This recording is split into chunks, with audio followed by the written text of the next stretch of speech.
சக்கு clinic channel நேயர்கள் அனைவருக்கும் என் நலமான வணக்கங்கள். நான் சரஸ்வதி ராஜன், உங்கள் மருந்தில்லா மருத்துவர்.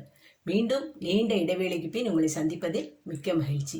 இன்னைக்கு ஆஸ்மா, வீசிங், தொடர் இருமல், சளி இதுக்குரிய அக்குப்ரெஷர் புள்ளிகளை நான் உங்களுக்கு சொல்கிறேன். முதல் புள்ளி பாருங்க, இந்த காரை எலும்பு கிளாவிக்கல் போன் சொல்லுவோம் இல்லையா, இதில் இந்த இடத்துல இதுக்கு நேர ஜஸ்ட் கீழே வந்தால் ஒரு பள்ளம், அதில் நீங்கள் மூச்சை நல்லா இழுத்து விட்டு அப்படி ப்ரெஸ் ரிலீஸுங்கிற முறையில் 1 நிமிடத்துலேருந்து 3 நிமிடம் வரை அழுத்தம் கொடுத்து தளர்த்தும் போது உங்களுடைய நோயின் தீவிரம் கொஞ்சம் கொஞ்சமாக குறையும். அடுத்ததாக பாருங்க, இந்த இந்த இந்த இடத்துக்கும் இந்த எலும்புக்கு நடுப்புற உள்ள இந்த புள்ளிக்கு பேர் வந்து LU10ன்னு பேர். LU10 இந்த புள்ளிக்கு இருமல் புள்ளின்னு இன்னொரு பேர் உண்டு. கண்டினியூஸாக இருமல் இருக்கிறவங்க அந்த புள்ளியில் அழுத்தம் கொடுக்கும்போது உங்களுக்கு அந்த இருமல் கொஞ்சம் கொஞ்சமாக குறையும்.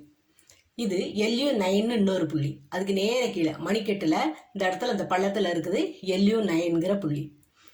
அடுத்ததா இங்கே வந்து பார்த்தீங்கன்னா அதுக்கு நேர கீழே அந்த அப்படி முழங்கையில் இந்த இடத்துல பாருங்க LU5ன்னு ஒரு புள்ளி. இந்த புள்ளிகளில் நீங்கள் அழுத்தம் கொடுத்து தளர்த்தும் போது 3 நிமிடம் வரை பாதிக்கப்பட்டவங்க ஒரு நாளைக்கு 3 தடவை கூட பண்ணலாம். 3 நிமிடம் வரை 3 தடவை கூட பண்ணலாம். இதில் நீங்கள் அழுத்தம் கொடுத்து தளர்த்தும் போது உங்களுடைய நோய் வந்து தீவிரம் கொஞ்சம் கொஞ்சமாக குறைக்கப்பட்டு பெரிய பயனை அடைவீர்கள். விரைவில் உங்களுடைய நோய் வந்து குணமாக்கப்படும்.